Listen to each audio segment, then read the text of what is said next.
For nearly 12,000 years, the Cathari Dominion had reigned unchallenged across the stars. Their crystalline warships prowled through nebula and asteroid fields. Their outposts dotted 1,000 worlds, and their technological supremacy was unquestioned. They were apex predators in every sense, evolved from pack hunters with natural armor and superior sensory perception.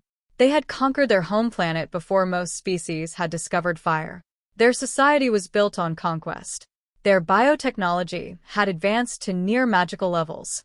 The Dominion had subjugated 22 sentient species and exterminated 7 others that had refused to bow.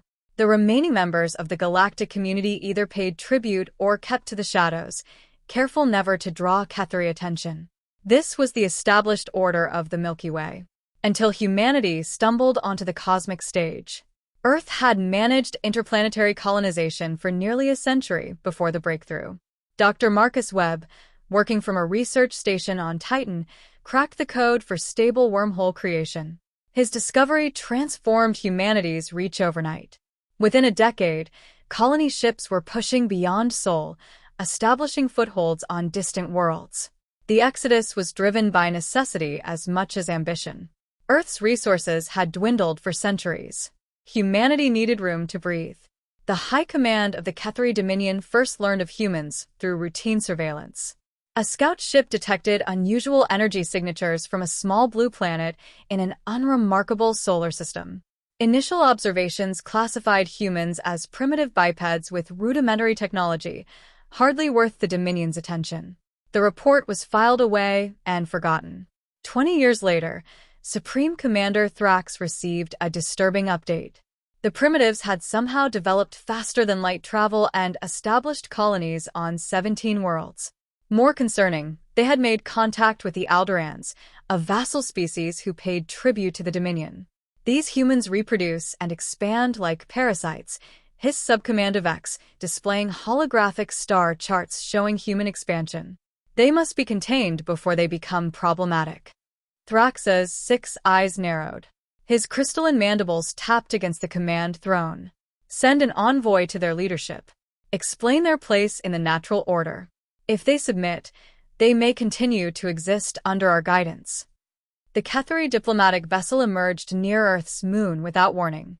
The appearance of the massive crystalline structure, resembling an enormous geometric snowflake composed of translucent blue-green material, sent Earth's defense systems into high alert. Admiral Sarah Chun of the United Earth Defense Force ordered all weapons trained on the alien vessel, but held fire. The message that followed was broadcast simultaneously to every communication device on Earth. Attention, primitive species. You have been noticed by the Cathari Dominion, rulers of this galactic sector for 12,000 years.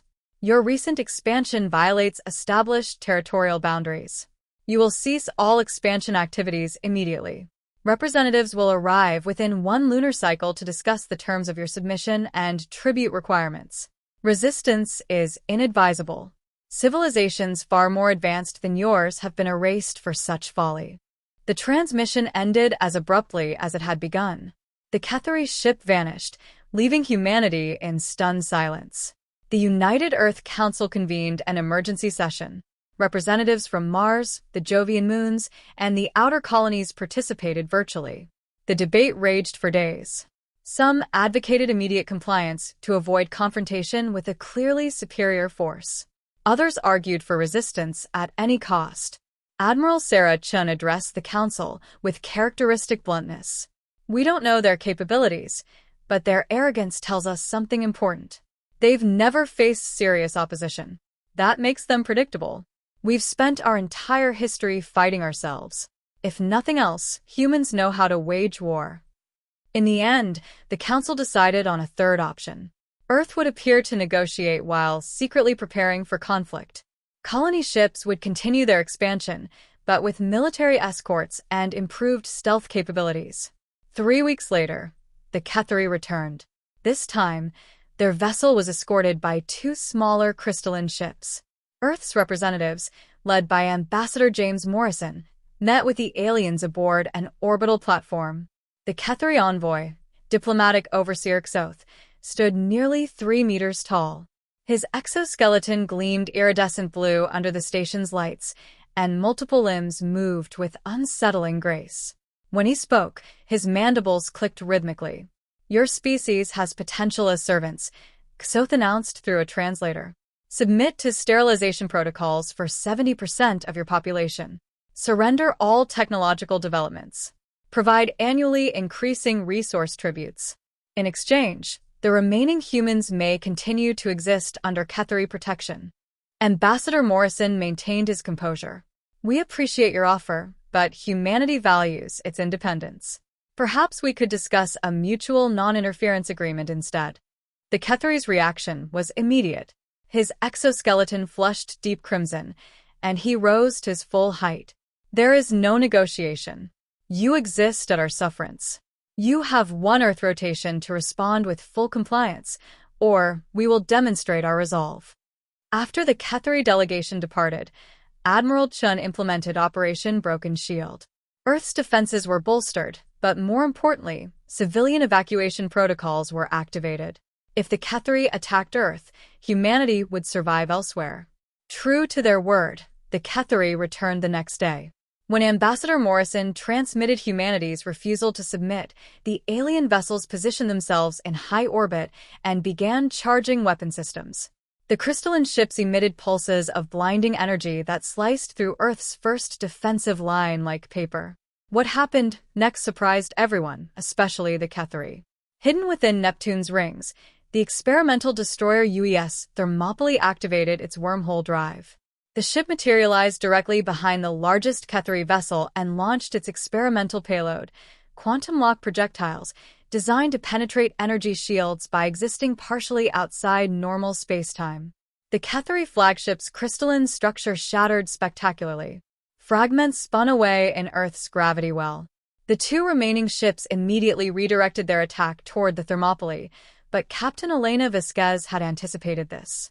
The destroyer vanished into another wormhole, reappearing moments later flanked by 3 previously hidden Earth vessels. The battle lasted less than 30 minutes. One Ketheri ship was destroyed. The other retreated with significant damage. Humanity had claimed its first victory against the galaxy's apex predators. But Admiral Chun knew this was just the opening move in a much larger conflict. Within the Ketheri Dominion, Supreme Commander Thrax received the news with cold fury. No species had successfully resisted Ketheri might in 7,000 years. The destruction of a Dominion vessel was unprecedented. "These humans employ deception and dishonorable tactics," reported the surviving ship's commander, his exoskeleton flickering with agitation. "They hide their true capabilities and strike from shadows." Thrax's decision was immediate. Deploy the 7th Battle Fleet. Sterilize their home world and all colonies.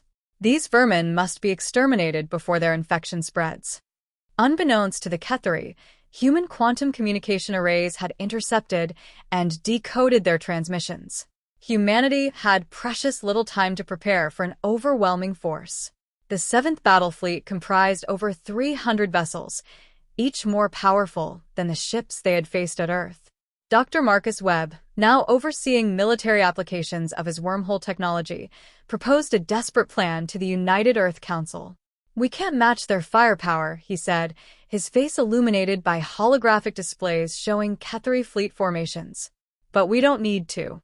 We need to change the rules of engagement entirely." Over the next 2 months, as the Ketheri fleet approached human space, every available resource was diverted to implementing Webb's strategy. Colony worlds were fortified not with conventional defenses, but with networks of quantum entanglement nodes, technology the Ketheri had never encountered. When the massive Ketheri armada arrived at the edge of human territory, they found seemingly defenseless colonies. The first world they approached, Nova Terra, had a population of 4 million colonists. Scans showed minimal defenses and primitive weapons technology. "Pathetic," Thrax observed from his command ship, the Crystalline Throne. "Begin planetary bombardment. Let this be the first of many lessons." The Ketheri weapons powered up, crystalline energy matrices glowing with destructive potential. But just as they prepared to fire, alarms blared across the fleet. Quantum distortions appeared throughout the armada, hundreds of small wormholes opening directly inside their ships. Each wormhole deployed a simple payload, modified bacteria designed to consume crystalline technology. The microorganisms had been engineered from Earth bacteria that naturally fed on silicon and mineral compounds. Ship after ship began reporting systems failures as their living crystal components clouded and degraded. Within hours, the mighty Seventh Fleet was adrift, their weapons inoperable, their life support systems failing. Supreme Commander Thrax watched in disbelief as reports flooded in. The humans hadn't just defended themselves. They had rendered the most powerful Cathari fleet completely helpless, without destroying a single ship. This was not the honorable combat the Dominion had practiced for millennia. This was something new, something terrifying. As the disabled fleet drifted in space, a transmission reached them from Admiral Chin. "You came expecting submission. Instead, you found your match. The Cathari Dominion ends here. The age of enforced subjugation is over. When you're ready to discuss terms as equals, we'll be waiting." For the first time in 12,000 years, the Cathari knew fear. And somewhere in the vast darkness between the stars, other subjugated species watched with growing hope. The galaxy was changing, and humanity had just announced its arrival on the cosmic stage. The crippling of the Seventh Battle Fleet represented more than a military defeat for the Cathari Dominion. It was an existential crisis. For 12 millennia, their supremacy had been unchallenged, their technology unmatched, their will unquestioned.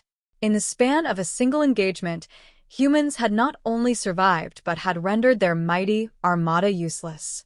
The Dominion Council gathered in the sacred chamber on their home world of Cathar Prime. 6,000 of the species' highest-ranking members filled the vast crystalline amphitheater. Their exoskeletons displayed chromatic patterns of rage, fear, and confusion. Supreme Commander Thrax faced accusatory glares from all sides. "The humans employed biological warfare against our living ships," Thrax explained, his mandibles clicking with agitation. "They introduced a microbial agent that consumes crystalline matrices. Our entire technological base is vulnerable." War Minister Krav rose from her seat, her exoskeleton flashing patterns of contempt.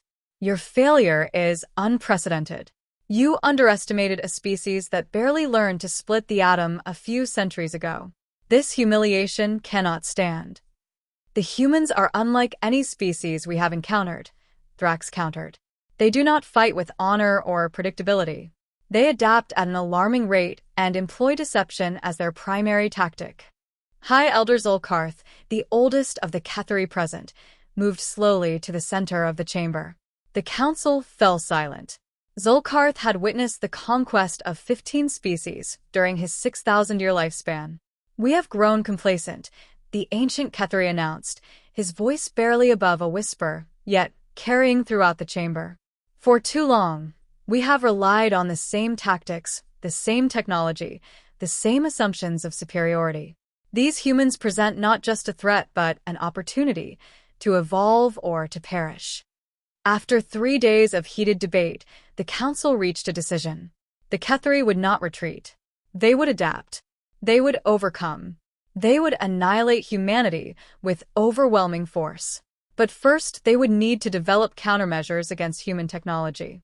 Meanwhile, across human space, celebration quickly gave way to grim preparation.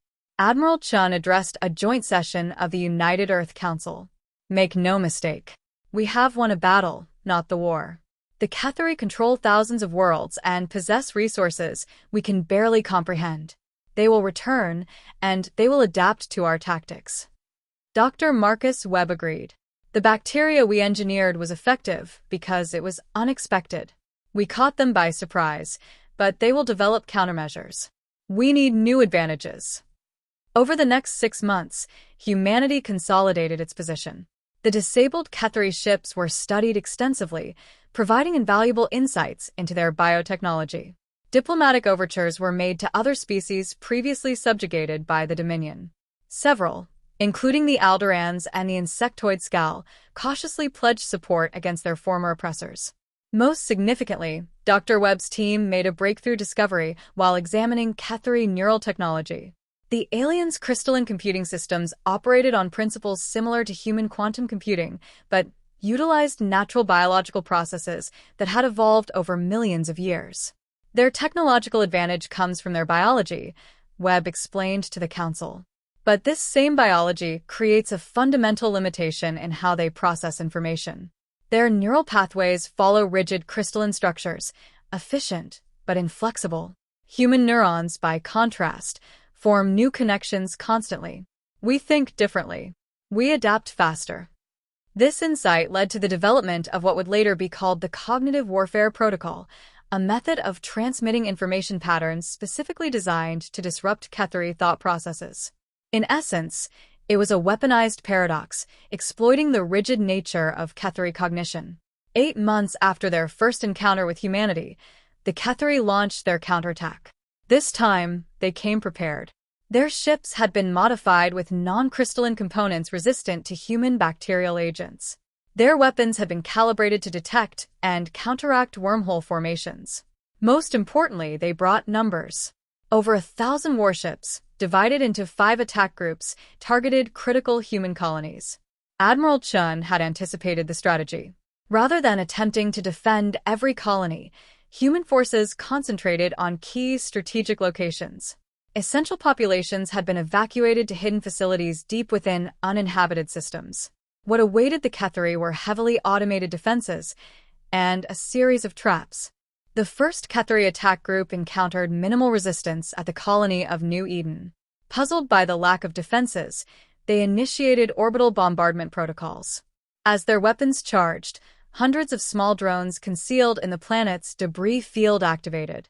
Each drone broadcast the newly developed Cognitive Warfare Protocol directly to Cathari ships. The effect was immediate and devastating. Cathari crew members experienced what they later described as thought fracturing, an inability to maintain coherent neural patterns. Ship systems controlled by crystalline biocomputers with similar structures to Cathari brains became unpredictable. Some vessels fired on their own fleet. Others lost navigational control and collided with planetary defenses.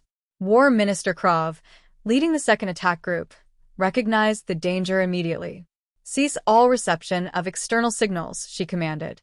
"They are attacking our minds directly." The Cathari adapted quickly, shutting down communication systems and operating in isolation. This protected them from the Cognitive Warfare Protocol but created a new vulnerability. They could no longer coordinate their attacks effectively. Human forces, linked by quantum entanglement communications that the Cathari couldn't intercept, struck with precision. The UES Thermopylae, now accompanied by 20 vessels of similar design, executed synchronized wormhole jumps into the heart of separated Cathari formations. Each human ship deployed a new weapon, quantum phase disruptors that temporarily shifted Cathari ships into alternate dimensional states, effectively removing them from the battlefield for crucial minutes. The battle for New Eden lasted 17 hours. When it ended, 300 Cathari ships had been destroyed or captured. The remaining vessels retreated in disarray. Similar scenarios played out across human space. The Cathari, accustomed to overwhelming force and honorable combat, found themselves outmaneuvered at every turn. Human tactics changed constantly, making patterns impossible to predict. When the Cathari adapted to one strategy, humans would switch to another.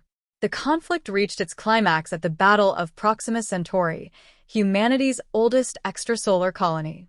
Supreme Commander Thrax personally led the assault with the Dominion's remaining forces, 500 ships, including the Crystalline Throne, the most powerful vessel in Cathari history. Admiral Chun commanded the human defense from the newly commissioned UES Prometheus, the first ship built with integrated Cathari biotechnology.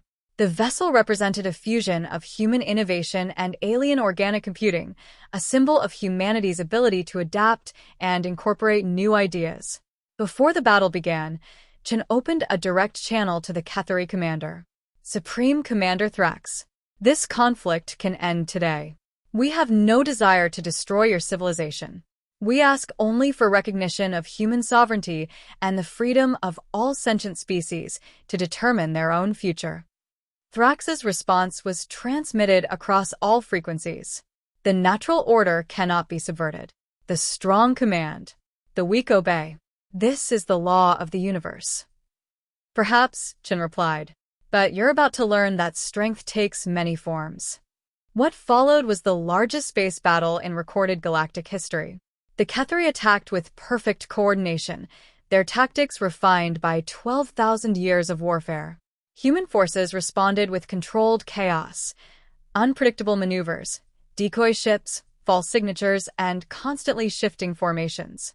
3 hours into the battle, when the Ketheri believed they had identified patterns in human defense strategies, Admiral Chen activated Phase 2. From Proxima Centauri's star itself, enormous solar collectors that had been secretly constructed over the previous months channeled the star's energy into a massive electromagnetic pulse. The pulse was tuned specifically to the frequency of Ketheri crystalline technology. The pulse washed over the battlefield, temporarily disabling Ketheri systems. In that moment of vulnerability, human ships executed their most daring maneuver yet. The Prometheus and 12 other vessels made simultaneous wormhole jumps, surrounding the crystalline throne. Enough, Admiral Chen transmitted to the surrounded Ketheri flagship. Your fleet is crippled.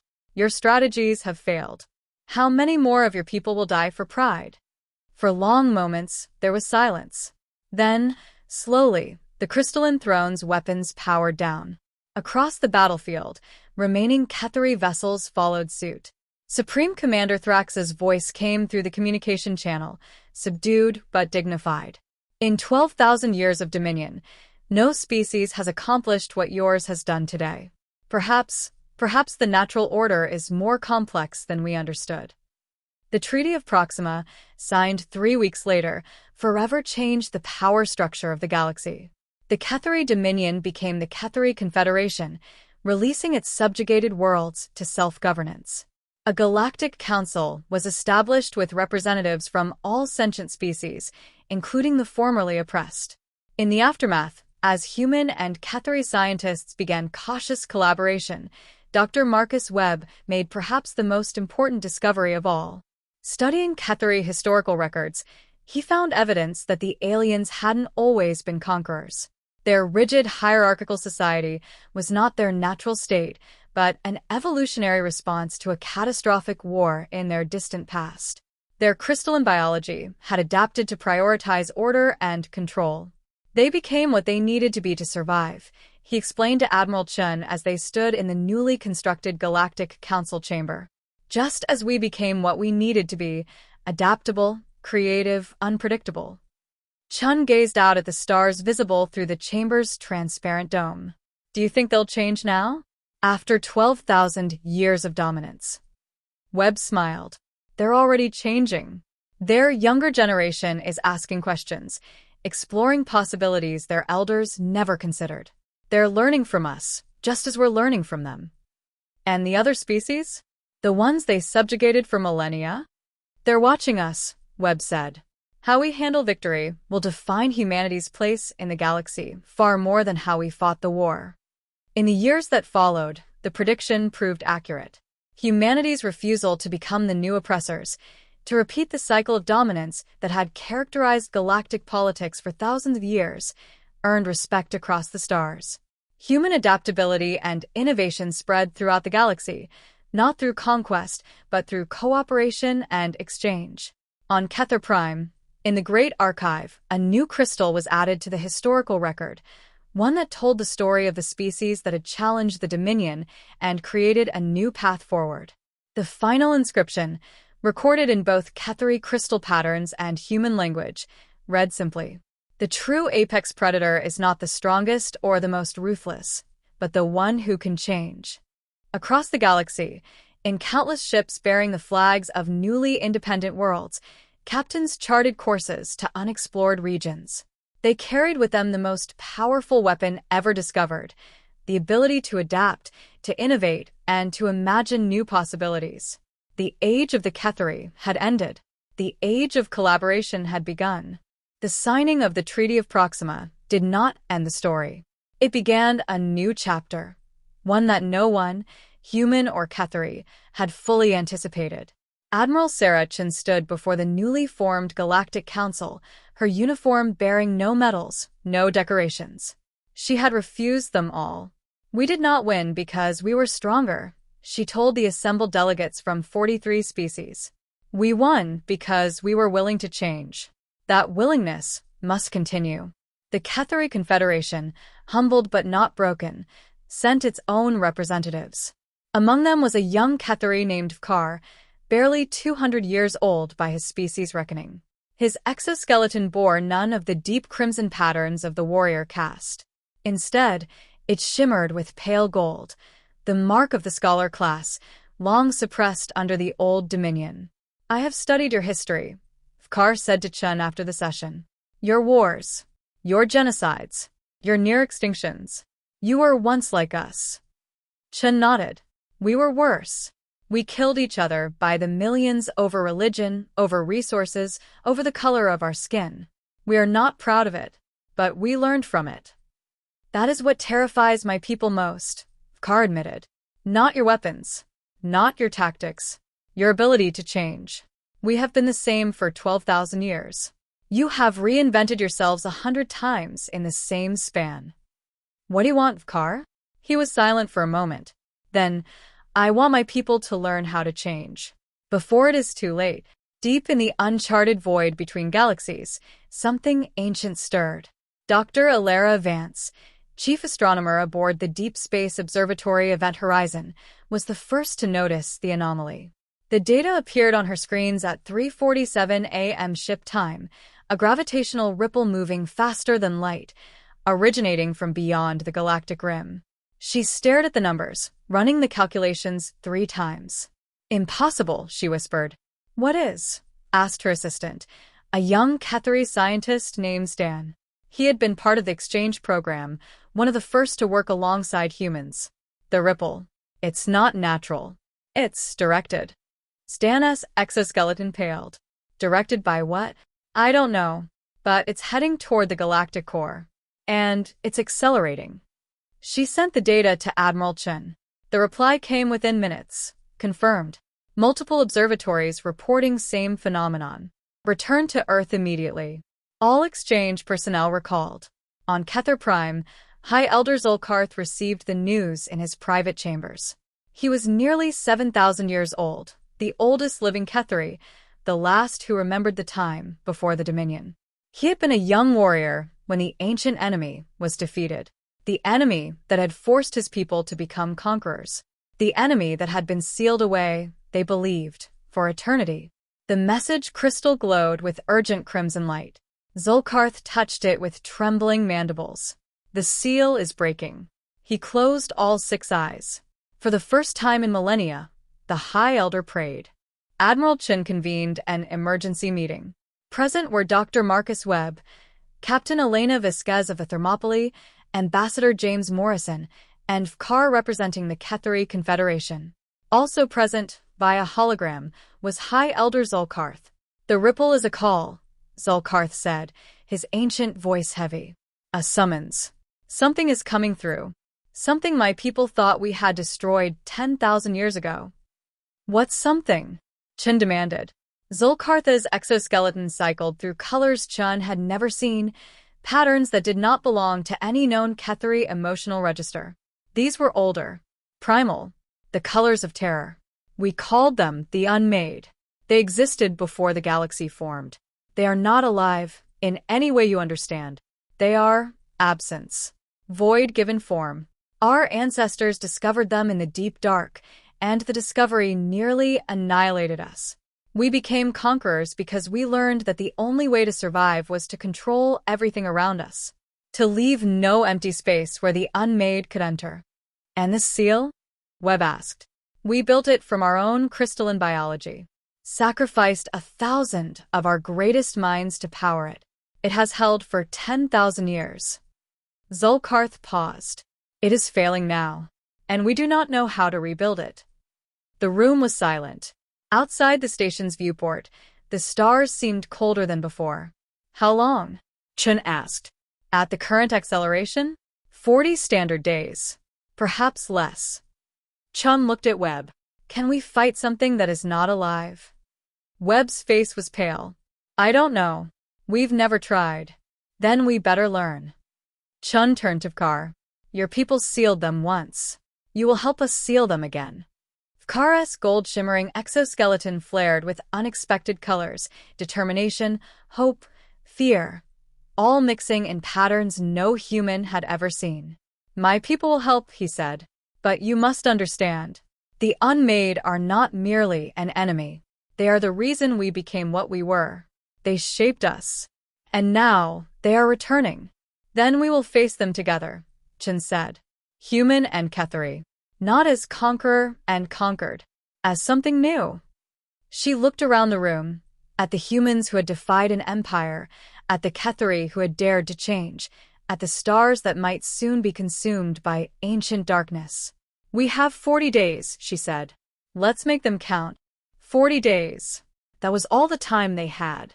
Dr. Marcus Webb worked alongside Dr. Alara Vance and the Ketheri scientist Stan, analyzing every scrap of data from the approaching ripple. The unmade, they learned, were not a species in any conventional sense. They were a dimensional anomaly, a breach in the fabric of reality that consumed everything it touched. The Ketheri had not defeated them 10,000 years ago. They had merely pushed them back and sealed the breach. We cannot fight them, Stan concluded, his exoskeleton pale with exhaustion. We can only contain them. Then we contain them, Admiral Chun said. The plan was audacious. The Ketheri would recreate the original seal using their crystalline biotechnology. The humans would provide the power source, not through weapons, but through the one thing the Ketheri had never possessed: unpredictable, adaptive quantum energy generated by human neural networks. The cognitive warfare protocol, Webb realized. We don't use it to attack the unmade. We use it to confuse them, to make the breach unstable, to give the seal time to form. Will it work? Chun asked. Webb looked at his calculations. It has a chance. 30 days later, the ripple reached the galactic core. The unmade began to emerge. They had no shape that human eyes could process. Those who looked directly at them experienced immediate cognitive collapse, their brains unable to categorize what they were seeing. The Ketheri fared better, their crystalline minds having evolved to perceive the anomaly, but even they struggled. The combined human-Ketheri fleet assembled at the breach point. 300 human ships, 500 Ketheri vessels. Together, they formed a ring around the growing darkness. Admiral Chun commanded from the UES Prometheus. High Elder Zolkarth, despite his age, insisted on being present aboard the Ketheri flagship, the Crystalline Throne. Vkar stood beside him, his golden exoskeleton glowing with determination. Begin the sequence, Chun ordered. The Ketheri ships began to hum, their crystalline matrices vibrating at frequencies that resonated with the ancient seal. Beams of concentrated energy converged on the breach, not to destroy, but to contain. The unmade reacted. Tendrils of absolute darkness lashed out, striking Ketheri ships. 3 exploded instantly. 5 more went dark. Now, Marcus, Chun said. Webb activated the cognitive warfare protocol. Every human ship broadcast a chaotic stream of impossible information, paradoxes, nonsense, endless variations of unpredictable patterns. The unmade, which fed on order and certainty, recoiled. It's working, Stan shouted. They are confused. The breach is destabilizing.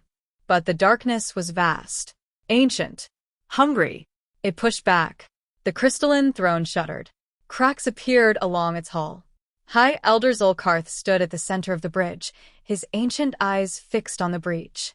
I have waited 10,000 years for this moment, he said quietly. I was there when we first sealed them. I gave 1,000 of my people to power that seal. Now I will give myself. High Elder, no. Vkar cried. Zolkarth's exoskeleton began to glow, not with the colors of emotion, but with the pure white light of life itself. The seal requires sacrifice. That is the truth we hid from our children. We did not want them to know the cost. He looked at the human ships, at the Prometheus, at the species that had dared to challenge his empire and had, in doing so, taught his people how to hope again. You showed us a new way, Zolkarth said. Let me show you that we can walk it. His form dissolved into light, a stream of crystalline energy that shot toward the breach. The ancient seal flared to life, brighter than it had been in 10,000 years. The darkness screamed. The breach began to close. But it was not enough. Chen saw it immediately. The seal is still unstable. He bought us time, but we need more power. Carr stepped forward. On every Ketheri ship across the fleet, young officers followed his lead. Warriors who had been taught to conquer now chose to sacrifice. Scholars who had been suppressed now rose to save. We were the ones who made the darkness, Carr said. We will be the ones who end it. No, Chen said. Not alone. She turned to her own crew. Every human ship.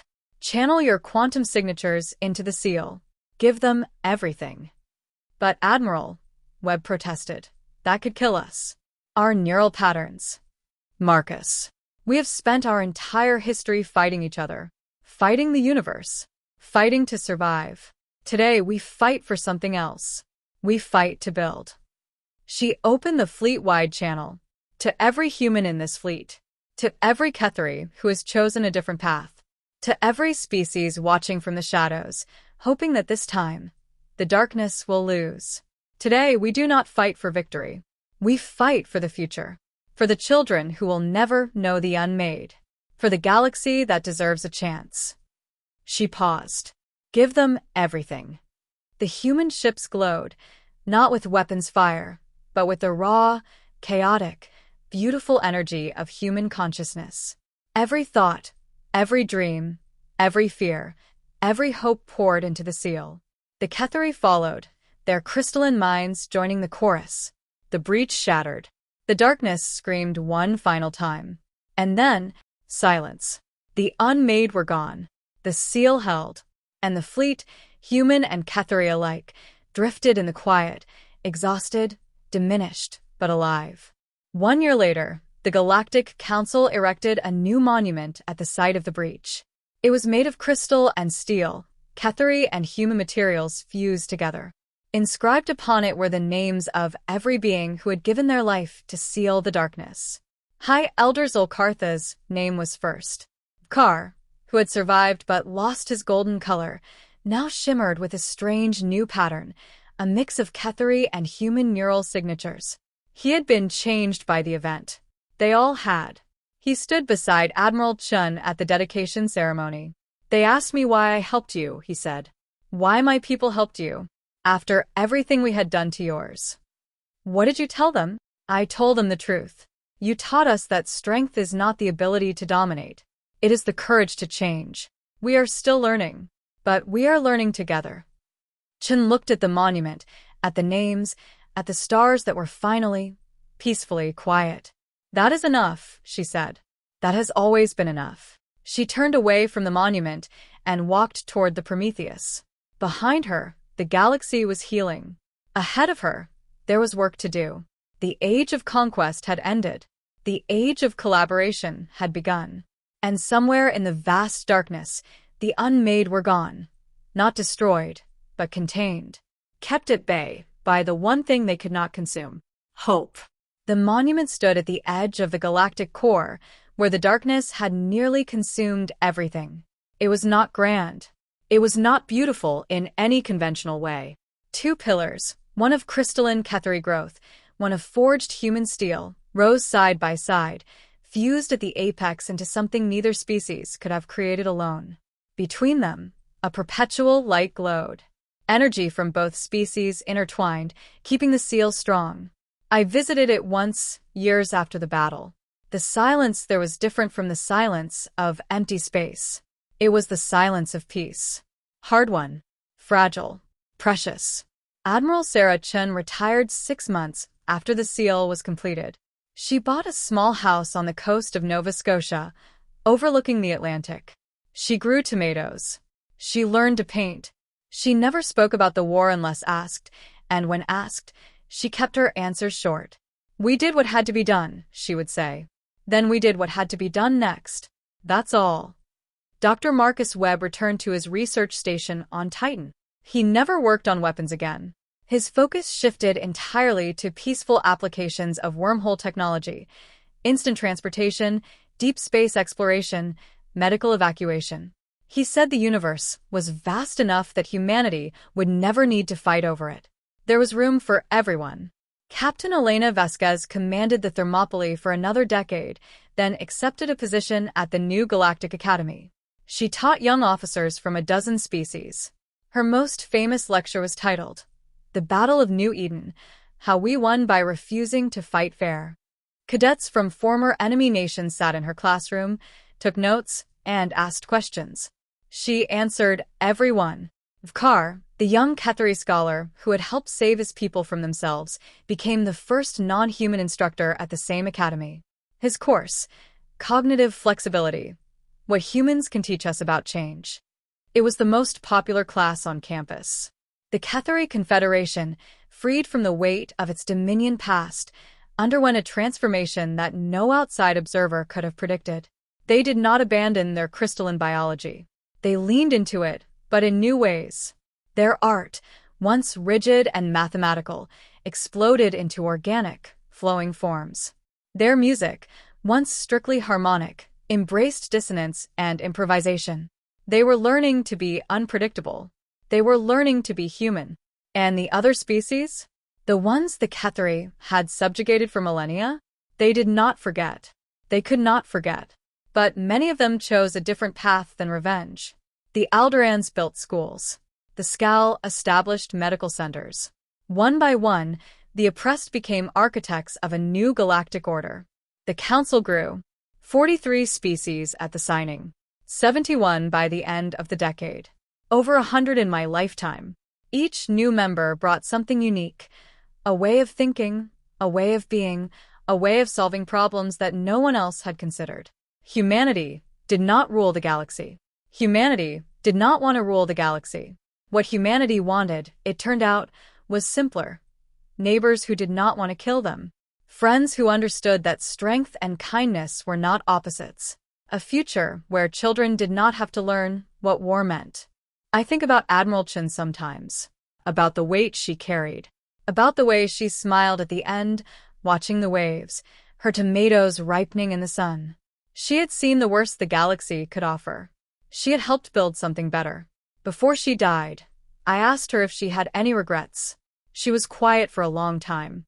The Atlantic wind blew through her white hair. "I regret every life lost," she said. "Human. Ketheri. All of them. But I do not regret fighting. I do not regret winning. And I do not regret what came after." What came after? She smiled. Everything we hoped for. And a few things we didn't. That's the best kind of ending. She died 3 days later, in her garden, with her hands in the soil. The tomatoes were almost ready for harvest. The galaxy held its breath. Then it continued turning. New challenges emerged. New conflicts. New misunderstandings between species who had not yet learned to talk instead of fight. But the Council endured. The seal held. And somewhere on a small blue planet, a retired admiral's tomatoes grew in the sun. When I walk through the halls of the Galactic Council now, I see young delegates from species that were not even known to exist during the war. They argue. They compromise. They learn. They do not always agree. But they do not declare each other harvestable resources. They do not laugh at weakness. They have heard the stories. The monument at the core still glows. 2 pillars, fused together, standing against the dark. A reminder of what was lost. A promise of what can be built. The Ketheri learned to change. The humans learned to trust. The galaxy learned that the apex predator is not the strongest or the most ruthless, but the one who can imagine a different way. I was there at the beginning. I am here at the end of this telling. But the story does not end. It never ends. It continues in every act of courage, every choice to understand rather than destroy, every hand extended across the void. We were once enemies. We became something else. That is the only victory that matters. The crystalline throne lies empty now. Not destroyed, transformed. Melted down, reforged, repurposed. Its materials became part of the monument, part of the seal, part of the new council chamber, where representatives sit in chairs that are all the same height. No thrones. No conquerors. No conquered. Just neighbors. Just us. Just the galaxy, turning slowly, filled with stars and species and stories not yet written. I have told mine. Now it is yours. Go. Build something worth protecting.